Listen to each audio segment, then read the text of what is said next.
আসসালামু আলাইকুম pro cricket fans. দর্শক, আপনারা কিন্তু ইতিমধ্যেই জেনে গিয়েছেন মুস্তাফিজুর রহমান কিন্তু এবারের আইপিএল এর শেষ ম্যাচটা তিনি গতকালকেই খেলে ফেলেছেন এবং শেষ ম্যাচে মুস্তাফিজুর রহমান কোনো উইকেটে দেখা না পেলেও কিন্তু 4 ওভার বল করে মাত্র 22 রান খরচ করেছেন, যার মধ্যে কিন্তু একটা মেডিন ওভারও ছিল। মূলত এরকম একজন বোলারকে টুর্নামেন্টের মাঝ পথে এসে হারাতে হবে, সেটা কোনোভাবে মেনে নিতে পারছে না চেন্নাইয়ের সমর্থকরা সহ চেন্নাইয়ের কোচ। মূলত চেন্নাইয়ের হেড কোচ স্টিভেন ফ্রেমে তিনি কিন্তু মুস্তাফিজুর রহমানকে মিস করবেন। এর আগে কিন্তু আমরা দেখেছি মাইক হাসি এরকম একটা কথা বলেছেন। তবে স্টিভেন ফ্রেমে কিন্তু এবার একটা কথা বলেছেন মুস্তাফিজুর রহমান সহ সকল ক্রিকেটারদেরকে নিয়ে। তো তিনি ঠিক কি বলেছেন চলুন দেখি।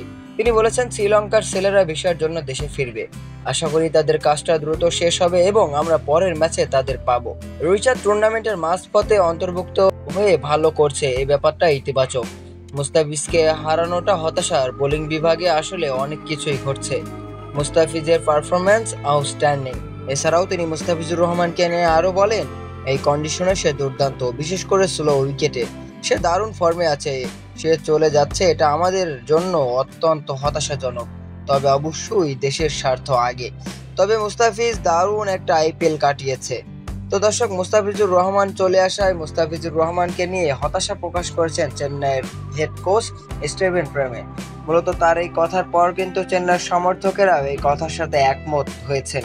তো দর্শক, আপনি কি এই কথার সাথে একমত? মুস্তাফিজুর রহমানকে কি আসলেই পরবর্তী ম্যাচগুলোতে মিস করবে চেন্নাই সুপার কিংস?